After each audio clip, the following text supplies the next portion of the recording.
Welcome to The Short Score, your weekly update of roping news from around the industry, where you can find the latest on the sport from the pro rodeo ranks to the jackpot world. I'm Taylor Vollin, and I'm your host.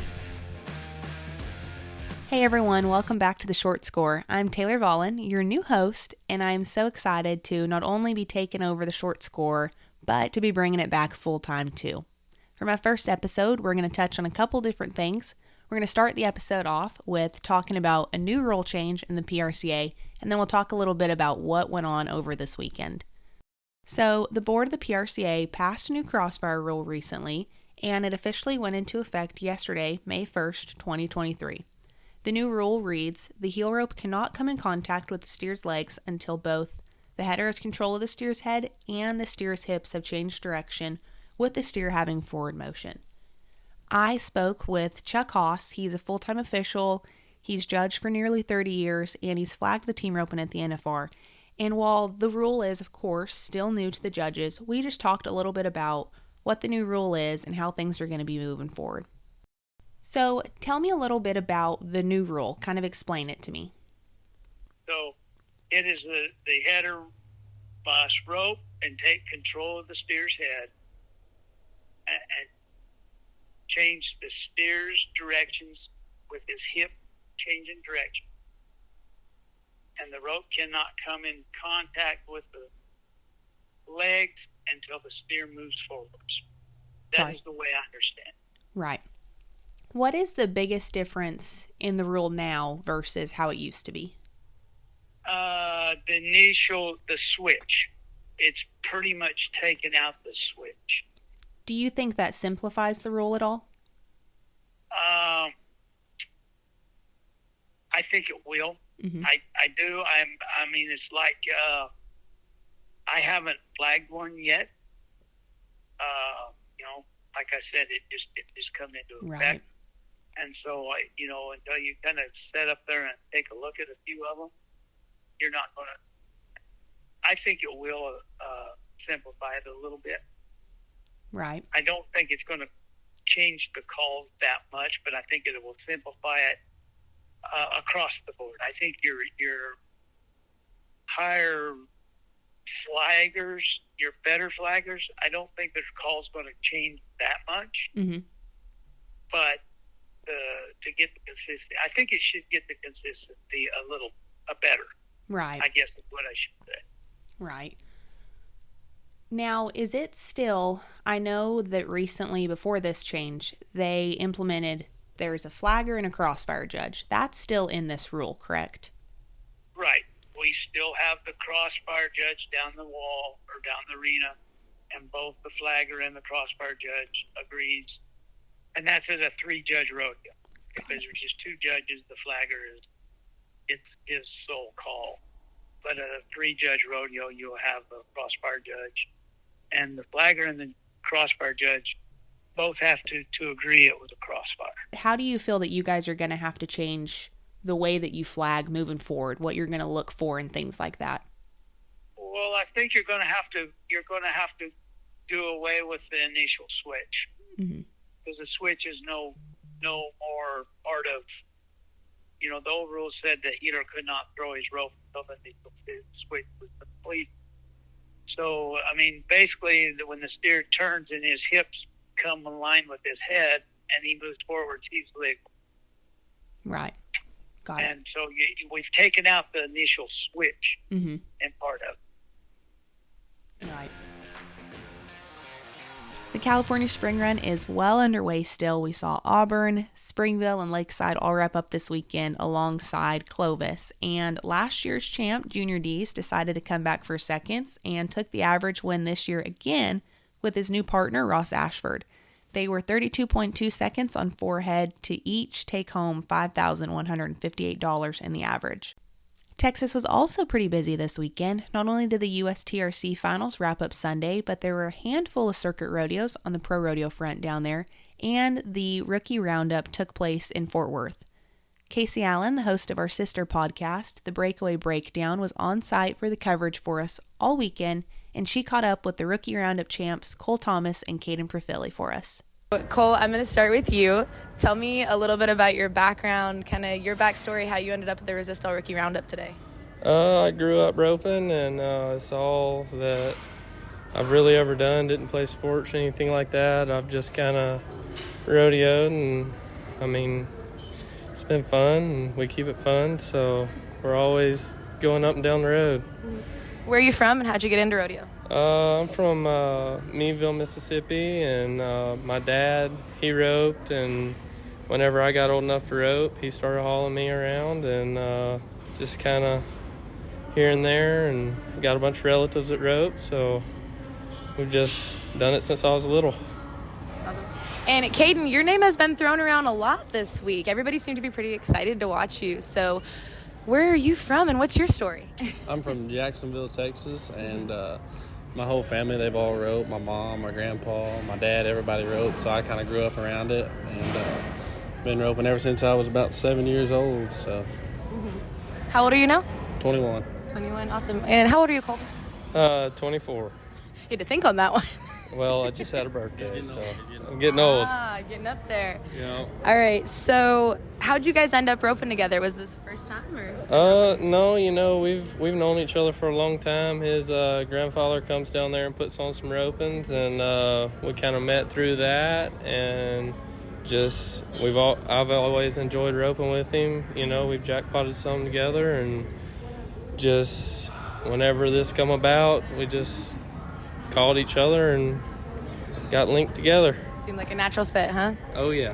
So, Caden, what's good about roping behind Cole for you?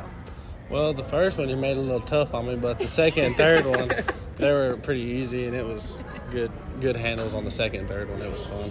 Awesome. So walk me through each of those runs and let's go back to Cole on this one. Don't die on me now. I've been trying to. Okay. But Cole, talk me through each run, kind of what your start looked like and what each steer felt like. The start was pretty quick. The first one, it happened pretty quick. Steer kind of fought the handle a little bit, and we were able to get by him. The second one, we had a good steer and just made a good run, make back to top four, and then right there, we were blessed to go last and knew what we had to do, and we went a little bit further than we'd been going, but still made a good run, and we were blessed to be consistent. 2 4.9s and 5 flat. That's about as consistent as I can get. Need a little target on that one. Awesome. So, Caden, talk me through each of those heel shots, and I know things were a little bit rough in the 4-man round, so did you have any nerves back there? No, not really. I just knew we just needed to go catch a steer, and when our steer, he was straight and good and easy and cleaned up good, and I healed him as fast as I thought I could, and it felt good. Are you guys planning on roping together this year? No, I've got a guy down there by the house I rope with. We've been roping together for a while, and we've been roping pretty good together, so I think we might jackpot a little bit together this summer, but other than that, we kind of got our partners. Heck yeah. So who are you roping with, and what are your pro rodeo plans this year? I rope with Clay Green from down there in Louisiana, and Clay Bob. and we've had a pretty good winter. We were blessed to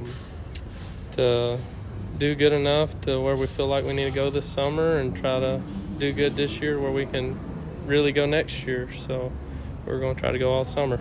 Awesome. Caden, what about for you?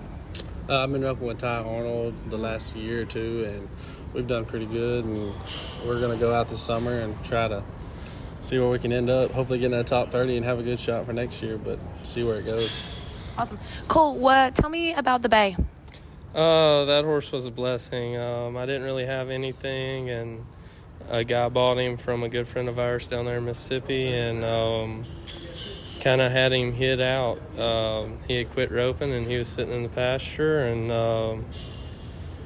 I called him one day and asked him if he was using him, and he said no and told me I could come, and he was a blessing. I got him pretty reasonable, and my roping has really done good since I've been riding him.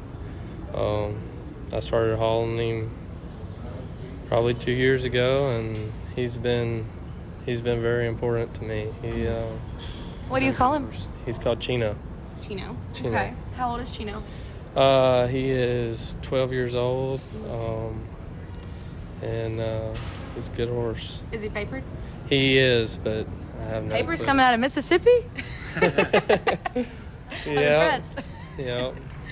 Awesome. Caden, tell me about the one that you were using. I just got her like 2 weeks ago. Her name is Grace, and she's only 6. So I rode her a couple years ago. Whenever Ty, my partner, he actually used to own her, and then he sold her to a guy, and then that guy left to go rodeo, and he didn't need her, and he couldn't get her finished, so he sold her to one of Ty's cousin actually, and then I got her from his cousin, and she's been good to me ever since. She's just easy. And what do you call her? Grace. Okay. Yeah. Silly moment there. Yeah. Awesome. And what does she do well that allows you to take those quick shots on the hillside? Well, she sets me up for the turn really good, and I can see the steer everywhere I go, and I mean I just see when to take my shot. She makes it easy. Awesome. Make some rough handles easy. Yeah. Smooths it out for you guys. Yeah. Awesome. So, Cole, where are you headed back to tonight, and what's next? I'm headed back to Mississippi at the moment, and I'm gonna go and get I got some other horses at home, and I'm gonna get them put together and get ready for the summer. I'm just hanging out till summer. Heck yeah. Caden, what's next for you? Go back home, and then I think we're leaving to go to Guyman on Tuesday, I believe. Go down there, they got the rodeo, and then there's a jackpot down there. We're going to go and see how that works out for us. Awesome. So you guys made the decision to buy your rookie cards this year. Obviously, we're pretty excited. This is a great way to keep the Resist All Rookie standings rolling for you guys.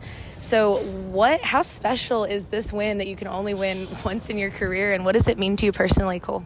Oh man, it's amazing. All the glory to God. He let me be here, and it is a blessing because it kind of just shows that we can do it and gives us a little boost in the rookie standings. What about for you, Caden? Was this pretty special, or just a day in the office? That's pretty amazing. I mean, like you said, we only get to do it one time, so I'm glad. Just give all the glory to God and thankful to be here. Awesome. Anything else you guys want to tell the guys, especially Cole, you being from more out east, guys that might be scared to come rope out here? Anything you'd want to say? A little inspirational quote? Never quit trying hard. It's been a lot of people help me, and there's a lot of people there for everybody. There's always somebody in your corner. So never quit trying and keep going. Caden, being one of the younger guys here, what would you say to the other younger guys coming in here? I would just say just keep practicing and keep learning how to hang with those top guys and make it. Just keep trying. Awesome. Anything else that I missed or you guys want to make sure you include today? No, I just want to thank my family and everybody who's helped me along the way. Yeah, big thanks to our families and helping us do this, what we love, supporting us. Awesome. Well, thank you guys so much again, and congratulations on the win. Thank you, man. Thank you. Thank you guys so much for joining me for my first episode. I hope you enjoyed it as much as I did. This Saturday, you can expect a Rope and Tips episode, and we'll be back for another episode of The Short Score.